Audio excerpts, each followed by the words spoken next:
Vraiment là, c'est un instant recommandation parce que grosse surprise.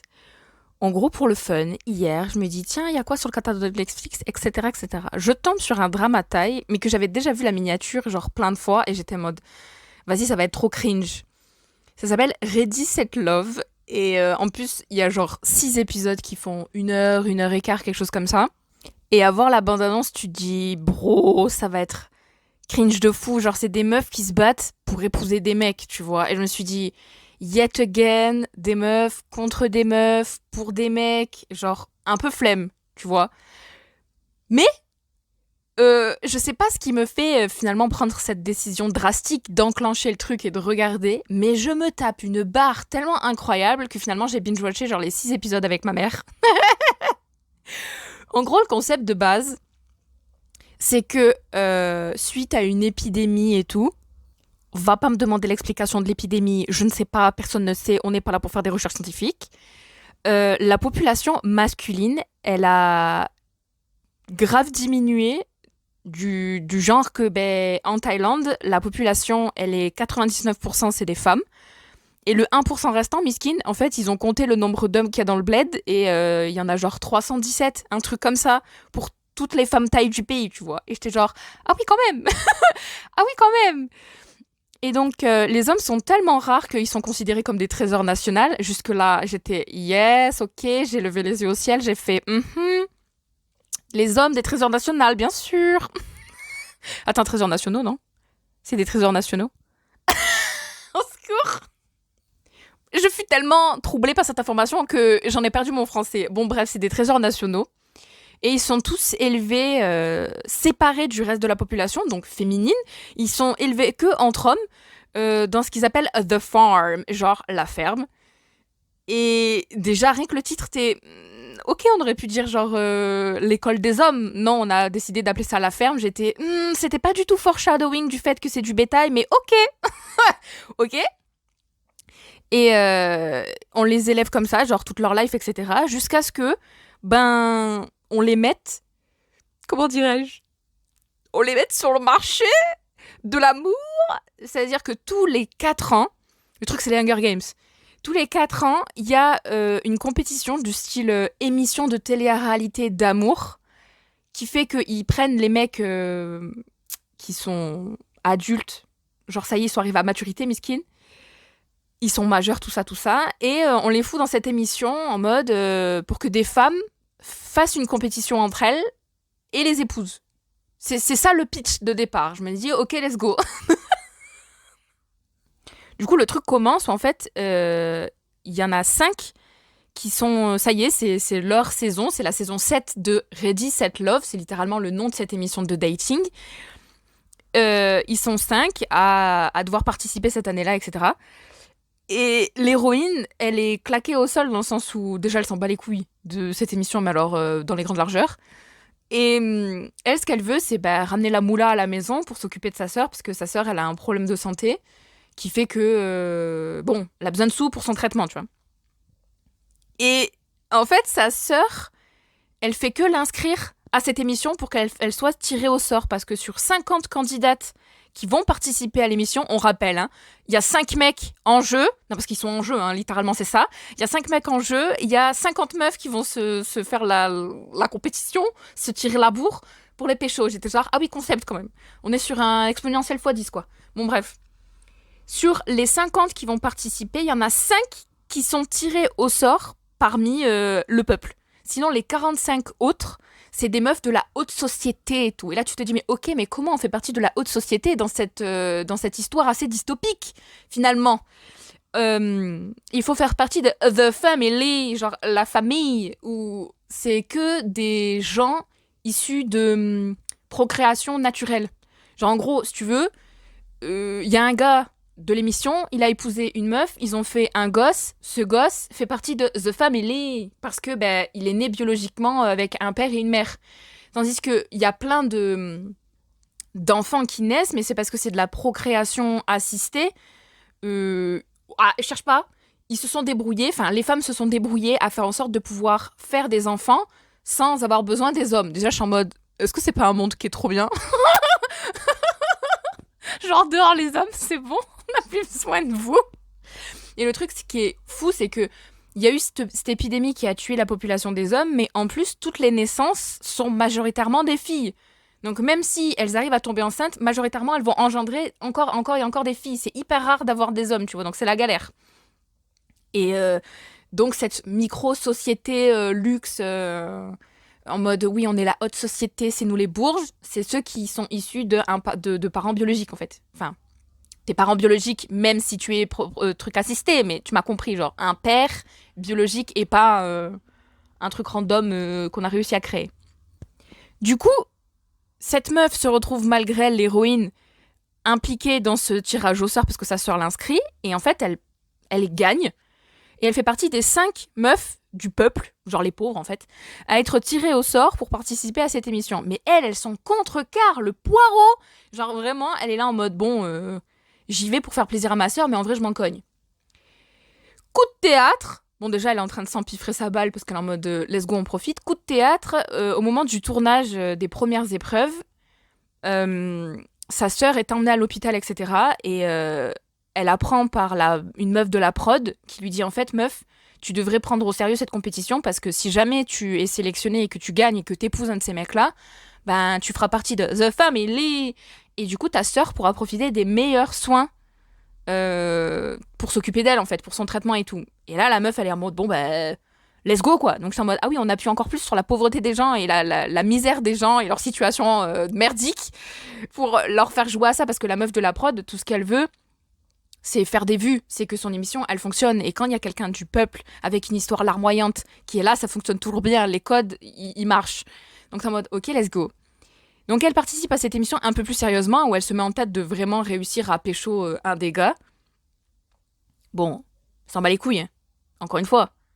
Elle est pas réellement là pour la romance, elle est là pour sa sœur, tu vois. Et donc, Lotto Girl, parce que ça va être son surnom après tout le drama, Lotto Girl, parce qu'elle a gagné, Lotto Girl va devoir passer les épreuves avec toutes les autres, les 49 autres meufs. Et en fait, c'est des jeux. Mais ils ont fait genre, c'est des jeux de société, mais genre grandeur nature. En fait, quand tu regardes le truc, t'es en mode, c'est genre un espèce de Squid Game mixé avec un Bachelor, mixé bizarre. À un moment donné, ils font un jeu du loup-garou, genre, c'est n'importe quoi. Et en fait, si tu te fais éliminer, bah, tu dégages en fait de la compétition et that's it. Donc, c'est en mode, ok. Donc, elle fait partie de The Ladies, les 50 ladies qui sont là pour pécho les gentlemen. Non, mais on est vraiment sur des termes comme ça, hein. Et là où ça score, c'est qu'en fait, elle a sa meilleure pote qui fait partie du staff de cette émission, mais tu captes qu'elle a une raison sous-jacente à intégrer ce truc-là, parce que de base, on te fait comprendre qu'elle trouve ça nul, cette émission, mais elle intègre le staff et est en mode ok, il y a du thé. Et le thé, il est génial, le thé, il est trop bien, je m'attendais trop pas. Genre, j'avais compris que c'était un truc dystopique, puisque bah, les mecs sont morts et genre, dans la vraie vie, ça n'arrive pas, on n'est pas aussi chanceuse. Miskin. Mais, waouh! Le thé est incroyable. Je passe les détails de la romance qui est quelque peu... Elle est mimes. Non, elle est mimes. Mais c'est cliché dans le sens où genre c'est du vu et du revu, on n'a rien de trop nouveau là-dessus. Donc je passe les détails. Mais là où c'est très intéressant, c'est qu'en fait, on comprend rapidement que les hommes, les gentlemen qu'on nous présente, les 5 mecs, c'est vraiment du bétail en fait. Ils sont élevés dans The Farm, ok, mais ils ont aucun contact avec l'extérieur, ils n'ont pas le droit de sortir du tout. Et les seuls contacts qu'ils ont avec les d'autres personnes, c'est ceux de The Family, genre les riches, et les gardes qui sont tout autour. Donc on parle de gardes, c'est des femmes en fait, hein. Sur 99% de la population, c'est que des femmes qui font tous les jobs. D'ailleurs, on voit à un moment donné une scène où l'héroïne est avec sa meilleure pote avant d'être sélectionnée pour l'émission. Elle est dehors... en terrasse, en train de manger et tout au resto, est en mode God bless, il y a que des femmes autour, c'est la nuit, littéralement, et elles sont toutes giga chill, sapées comme elles veulent, et il n'y a pas un moment donné où elles vont stresser pour leur life, tu vois, et j'étais en mode, mais on mérite une société comme ça, en fait. Qu'est-ce qu'après, elles vont s'arracher les cheveux pour essayer de pécho des mecs, genre flemme. Genre, elles sont trop bien, restez entre vous les meufs, genre survivez comme ça sera très bien, puisque en plus t'as même pas besoin d'hommes pour procréer, wesh, à quoi bon? Bon, écoute, faut croire qu'il résiste encore quelques hétéros dans cette histoire, parce qu'il y a un couple de lesbiennes et tout, donc t'es en mode, oui non, il y en a quand même qui ont compris que elles pouvaient être lesbiennes tranquillement, mais Ouais, les hommes sont vraiment tellement à part qu'ils ont aucun contact avec l'extérieur. Genre, c'est cette vibe-là, tu vois. Et ce qui est intéressant, c'est que t'as l'impression qu'ils vivent une vie de luxe. Et en fait, même à eux, on leur fait croire qu'ils vivent une vie de luxe qui est genre trop bien, d'oisiveté, etc. Mais en fait, ce que tu comprends, c'est que ils ont pas le choix. Ils ont pas forcément envie d'être là, en fait.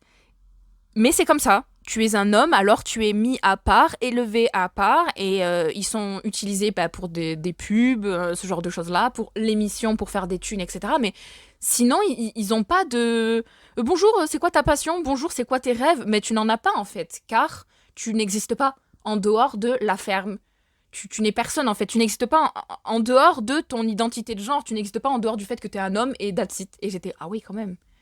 Ah oui, c'est frais, c'est nouveau, c'est pas mal quand même.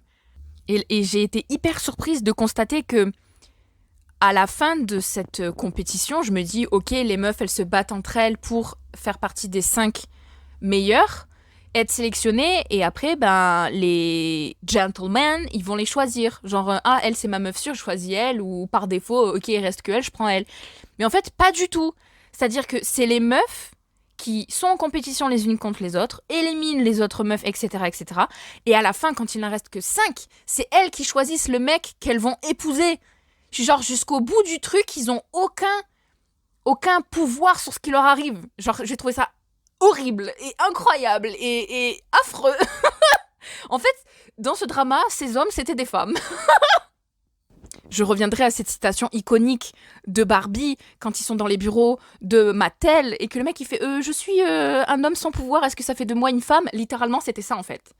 Et c'est intéressant parce qu'à travers toute la compétition, il y a cet ordre de classe, genre cette hiérarchie de classe qui est établie. On voit donc les meufs de The Family, les riches, la classe moyenne et les pauvres, dont fait partie l'héroïne en fait, qui sont en train de se batailler entre elles pour se sortir de... Enfin, celles qui sont riches pour épouser un mec et continuer à être riches, entre guillemets, et celles qui sont pauvres, ben, elles veulent se sortir de cette situation un peu éclatée au sol. Donc l'enjeu, c'est pas réellement finalement d'avoir un mec parce que c'est des poupées sans vie, les pauvres, c'est pas des coquilles vides, ils ont des personnalités, etc. Mais je veux dire, c'est des trophées en fait. C'est ouah, ouah. On est tellement habitué à ce que ce soit les femmes qui soient représentées comme des trophées qu'on veut gagner sans accorder d'importance à qui elles sont. Et là, en fait, c'est les hommes, ils ont pas leur mot à dire, ils sont à peine acteurs de leur propre vie et de ce qui leur arrive. Et le luxe dans lequel ils vivent alimente l'illusion qu'ils vivent une vie de rêve, sauf qu'en fait, ils vivent dans une cage dorée et ils sont pris au piège dans ce système qui est matriarcal, en fait, tu vois. Et j'ai adoré parce qu'il y a vraiment des moments de sororité. Je me suis dit, c'est ça, c'est une des raisons pour lesquelles je voulais pas regarder ce truc. C'est que je me suis dit, on va mettre encore une fois des meufs en compétition avec des meufs, elles vont se tirer les cheveux, ça va crier. Et en fait, ça fait chier, en fait. Genre, non, les meufs sont plus intelligentes que ça, arrêtez de vouloir les mettre en compétition, tu vois. Et, bien sûr, l'enjeu même du drama à la base, c'est cette compétition entre femmes. Mais au final, on voit des gros moments de solidarité entre femmes, et j'ai trouvé ça magnifique. Magnifique, du style, bah en fait, je sais que t'es amoureuse du même mec que moi, et je sais que t'as toujours réprimé ce que tu ressens pour faire plaisir à tes parents, etc. Donc, je te laisse vivre cette romance avec la personne que t'as choisie, et en gros, je me mets en retrait parce que t'es mon amie avant d'être ma rivale amoureuse, tu vois. Et j'étais en mode, ah, c'est si beau! Genre en mode, non, l'amitié first, et les hommes, bien après, merci bien. J'ai envie de spoiler, donc je vais spoiler. Si vous voulez pas être spoilé, écoutez pas, mais spoil. Je trouve que le thé qui se cache derrière le truc de la ferme, même si ça paraît hyper évident quand on commence le drama, j'ai trouvé ça hyper intelligent et je me suis dit, yes, let's go. La meilleure pote de l'héroïne, celle qui donc fait partie du staff, qui s'appelle Valentine, elle intègre cette émission parce qu'elle cherche son frère. Elle cherche son frère qui a été arraché à sa mère quand il est né et à qui on a fait croire qu'il était mort ou etc. Et en fait, tu comprends que dès qu'une femme déclare son enfant comme étant un enfant de sexe masculin, on lui retire, soit on lui fait croire qu'il est mort, soit que... Ouais, de force, en fait, on lui retire pour qu'il intègre la ferme. Donc t'es en mode, ah oui, quand même, c'est même pas une histoire de j'ai envie d'avoir mon fils avec moi et je veux pas qu'il... Non, non, non, non, tu n'as pas le choix en fait. Et celles qui refusent de se soumettre à ça, on les enferme dans un sous-sol à la ferme où on les drogue, genre elles deviennent des patientes psy. En mode, oui, oui, vous êtes folle, vous avez perdu de votre enfant, vous êtes en dépression postpartum, non, non, non, non. Et t'es en mode, ah bah bonne ambiance. Et en fait, ils sont littéralement arrachés à leur famille. Et on leur fait croire à eux qu'ils ont été abandonnés par leur mère ou alors que leur mère a accepté de l'argent pour, pour les donner à la ferme. Et t'es en mode, ah oui, quand même. Ah oui, ils ont reculé devant rien, les mecs. Ah, enfin, les femmes, au final.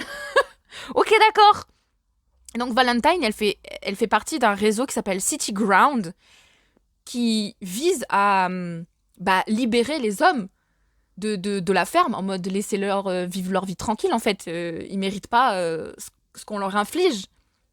Et donc, t'apprends qu'il existe des hommes qui vivent en dehors de la ferme, qui ont réussi à vivre avec leur mère. Alors bon, raison XY, explication XY de comment ils ont réussi, etc. Mais il y en a qui arrivent et c'est juste incroyable. Et donc, il y a ce fameux mouvement un peu révolutionnaire, on va dire ça comme ça, militant même, j'ai envie de dire militant, qui lutte en tsum tsum, genre tel un réseau clandestin, pour les droits de l'homme, mais de l'homme, l'homme. Genre pas avec un grand H, mais l'homme avec un petit H. Et c'est incroyable ce qui est en train de se dérouler sous mes yeux. Genre, ils ont fait dystopie, tout inversé, matriarcat, tout ça, tout ça. Parce qu'à la fin, on voit même donc ces gens de ce réseau qui sont avec des pancartes où c'est marqué Men rights are human rights. Et j'étais inédit. Said no one ever, tellement c'est évident. Et du coup, c'est fou. Merci d'avoir inventé ce truc, je trouve fabuleux. Et Valentine, honnêtement, elle aurait pu être l'héroïne parce qu'elle est déterminée, elle est intelligente, elle est futée. Pas que l'héroïne ne le soit pas, attendez, hein, ne me faites pas dire ce que j'ai pas dit. Genre, c'est l'héroïne, elle est adorable, etc. Mais en fait, je trouve ça incroyable du coup parce qu'ils ont créé deux personnages féminins principaux qui sont aux antipodes l'une de l'autre dans le sens où D, elle apporte la romance, elle apporte la légèreté et elle apporte l'humour. Parce que avant tout, ce drama, il est quand même hyper drôle. Enfin, en tout cas, moi, je me suis tapé des bonnes barres. Il est drôle et c'est ce qu'apporte l'héroïne. Tandis que Valentine, sa meilleure amie, elle apporte le sérieux et le militantisme. Elle apporte la réalité des faits et ça met en exergue à quel point la situation, elle est hyper loufoque. Parce que d'un côté, t'as une émission genre aux couleurs pastel, où t'es là pour trouver l'amour et tout. Et d'un autre côté, t'as le côté underground, où les gens luttent pour que tout le monde puisse vivre ensemble. Genre, incroyable. Parce qu'il faut que je donne un exemple. Pour donner un exemple de truc hyper drôle. Dans le premier épisode, D doit participer à une espèce de blind test, n'importe quoi, de blind date, mais même pas blind en plus qu'elle elle sait qu'il y a le mec en face. Bon, de micro date, speed date. Je perds mes mots. Elle doit faire un speed date avec un des 5 mecs et être sélectionnée par lui, sinon elle est éliminée. Et pour la sauver, parce que c'est l'étape de repêchage, ça carrément, pour la sauver du repêchage, le gars en question doit faire une petite danse et lui dire I save you, tu vois. Et ça faisait vraiment longtemps que j'avais pas hurlé de rire comme ça parce que la scène, elle est juste magique. Elle se fait sauver par le gars qui lui dit 5 secondes avant, il lui dit dégage, je m'en bats les couilles, en gros, hein, je suis désolée, je traduis. Il dit dégage de là, t'as pas ta place ici, barre-toi de là et rentre chez toi. On en est là. 5 secondes après, il lui court après pour la sauver. Je vous explique pas pourquoi, vous verrez bien. Mais du coup, il peut pas la sauver tant qu'il lui a pas fait la petite danse là. Et quand il l'a fait, oh la vache. Mais la barre énorme que je me suis tapée à rire aux larmes, je me suis mis le truc en replay, mais comme jaja, en mode mais s'il te plaît, c'est quoi ce truc de danse éclaté au sol? Genre vraiment, le jour où j'ai pas le moral, je me remets cette séquence qui doit durer en tout et pour tout, même pas 10 secondes, mais qui est juste parfaite. Ce petit jeu d'épaule là. Au secours. C'est hilarant. Also, mes gros PTDR, au début du drama, je me dis, imagine en vrai, il y a des mecs de The Gentleman que parmi les 5, eh ben, ils sont gays, t'as vu. Et je me suis dit, mais miskin, les meufs, du coup, parce que ben, le gars, il va jamais les sectionner. Je pars du principe à la base que c'est eux qui vont choisir les meufs, tu vois. Donc, bon, déjà, je me fous voir complètement. Et je me dis, imagine, il y en a un ou deux qui sont gays, les pauvres. Et ben, en fait, bitch, I was right. Mais du coup, je trouve ça encore plus trop bien. Genre, c'est du plus-value parce que on te montre dans ce drama que, ok, bah, il y a des petits hétéros tranquilles, mais que, bah, il y a des romances aussi lesbiennes et gays, tu vois, et que, bah, c'est tranquille. Et que tout le monde s'en fout. Et j'étais, yes, trop bien. Merci beaucoup. Donc, vraiment, grosse recommandation de ce drama si je vous ai pas tout gâché avec mes spoilers. En vrai, franchement, ça vaut le coup pour l'humour. À des moments, c'est juste tellement loufoque. Tu te dis, les Thaïs, ils ont ce pouvoir de faire des trucs hyper cringe, mais ça passe. Alors, pas tout le temps. Hein. Des fois, c'est tellement cringe que t'as envie de te crever les yeux et genre, the second hand embarrassment is enough. Mais des fois, c'est du cringe positif. Et là, c'est du cringe positif où tu te dis, ah ouais, quand même, il fallait penser à écrire ça et il fallait oser le jouer. Donc, vraiment grosse recommandation de Ready Set Love, qui est un peu genre en mode social commentary, qui est genre beaucoup trop sous-coté. Genre je vois personne en parler, alors que c'est hyper drôle.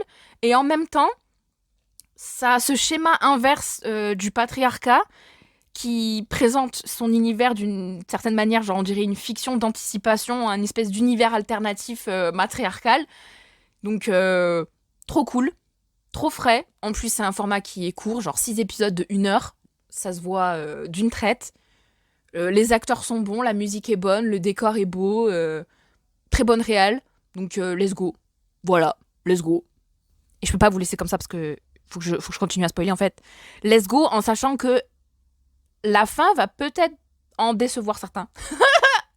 Pour moi, c'est une bonne fin dans le sens où c'est une fin qui est réaliste à son univers et à son concept de base qui est la dystopie. Et donc, il n'y a pas une closure, enfin, comment on peut dire, il n'y a pas une résolution de tous les problèmes parce que dans la réalité, ça se passe pas comme ça. Donc, pour moi, c'est une bonne fin dans le sens où elle est réaliste et elle est logique. Elle est dans la suite logique des événements de son histoire de base. Mais il y en a qui pourront dire ouais, mais nul parce que j'ai encore plein de questions, j'ai encore plein de machins et tout. Et je pense qu'à la base, ils avaient prévu de faire une saison 2 parce qu'il y a une espèce de scène post-crédit et que ça a été annulé parce qu'il est trop sous-coté en fait. Allez, regardez Ready Set Love, wesh, vous attendez quoi? Donc à mon avis ça a été annulé mais ça se regarde quand même très bien genre regardez pas la scène post-crédit ou alors dites-vous qu'elle existe pas, c'est pas grave tu vois, genre on arrive à endormir la nuit, c'est bon.